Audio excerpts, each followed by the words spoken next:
Of our next guest, quote, "It's happening right in front of our eyes." The first shots being fired against the pillars of our democracy and the rule of law by Donald Trump. Events in the last few days showing just how quickly the Democratic experiment will be tested. And it's all happening even before Donald Trump is sworn in. There's the case study in obeying in advance, as Professor Timothy Snyder puts it, happening not in Hungary or Turkey or Russia this time, but right here. Scores of business leaders seemingly determined to curry favor with Donald Trump, as we witness Donald Trump using civil litigation to pursue any media outlet or anyone who displeases him, even a pollster who came out with a shock poll ahead of the November election. And as we witness media outlets absorb those blows, the headlines speak for themselves. CNN writing this, quote, "Emboldened by ABC's settlement, Trump threatens more lawsuits against the press." PBS wrote it this way, quote, "ABC News settlement with Trump raises concerns about press freedom in his second term." And again, all of it's happening in public, out in the open, in front of our eyes, the seeds being planted for the retribution against the most outspoken and prominent critics of Donald Trump that he promised. On Tuesday, House Republicans released a report calling for January 6th committee Vice Chairwoman Liz Cheney to be investigated by the FBI. That report claims that she, quote, "colluded with star witness Cassidy Hutchinson without Hutchinson's attorney's knowledge in order to change her testimony." The Republicans claim it was witness tampering. And if that report is the kerosene, Donald Trump is the match. He posted late last night that Cheney could, quote, "be in a lot of trouble," end quote. This is, of course, after he promised during his campaign for her to be tried in a military tribunal.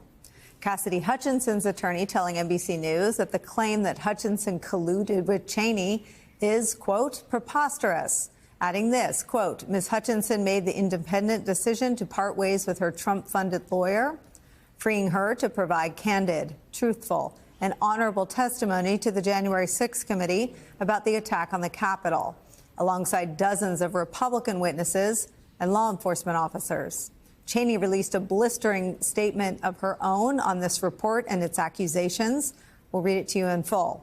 It says this, quote, "January 6 showed Donald Trump for who he really is, a cruel and vindictive man who allowed violent attacks to continue against our Capitol and law enforcement officers, while he watched on television and refused for hours to instruct his supporters to stand down and leave."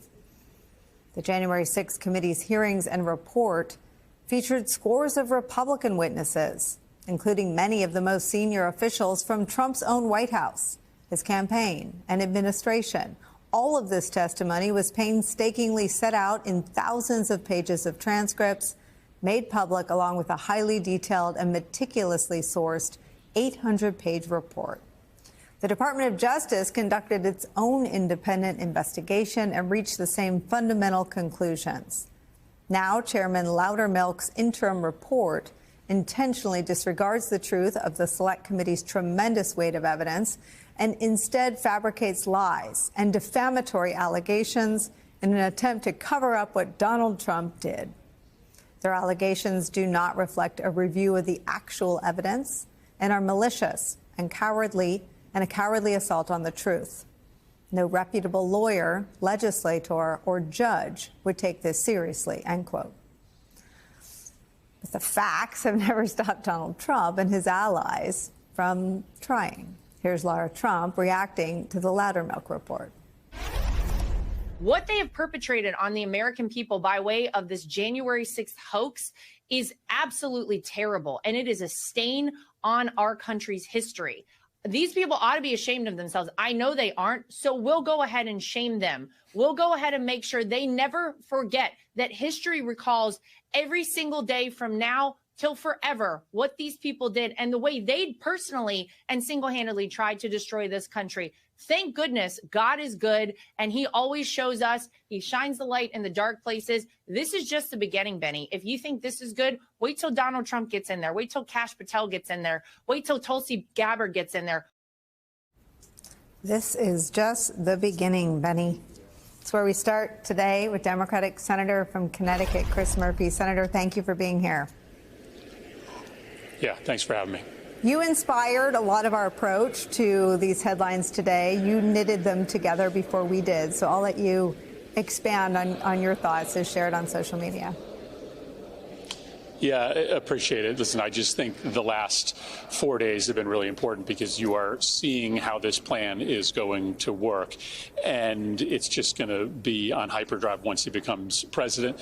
So there are a lot of countries in the world that technically have elections, but they're not real democracies. And the reason they're not real democracies is because the opposition becomes so weak out of fear of criminal prosecution, and the press becomes so cowed by the regime that there's actually not a real choice in any of these elections. And Trump has been telling you over the last 4 days exactly how he's going to do that.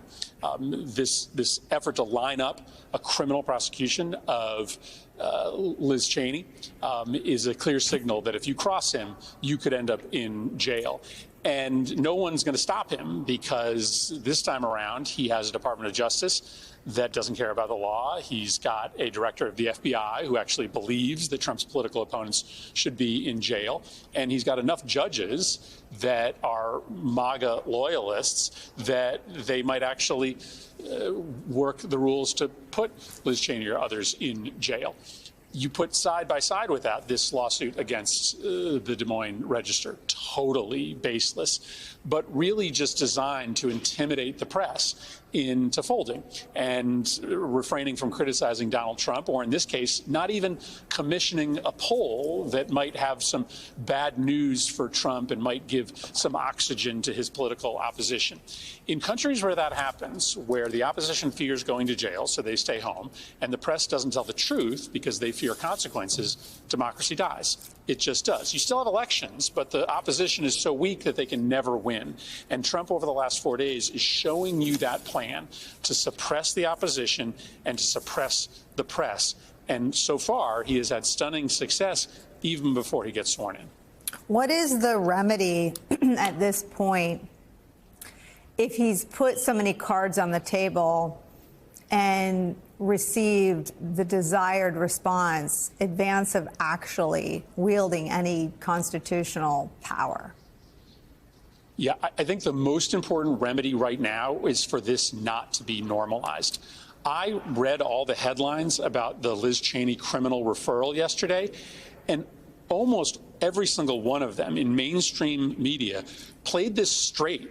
If this was as if this was a normal, regular function of legislative power, instead of telling the truth, which is that this is made up out of thin air. There's not even a shred of a crime committed here. But if you read the headlines yesterday, you thought that Liz Cheney actually did something criminally wrong. And so as leaders, we can't accept that this is normal. As journalists, you can't accept that this is normal. The minute that we pretend that this is a normal exercise of executive power is the day that people give up fighting. So we've got these nomination fights coming up on Pam Bondi and Kash Patel.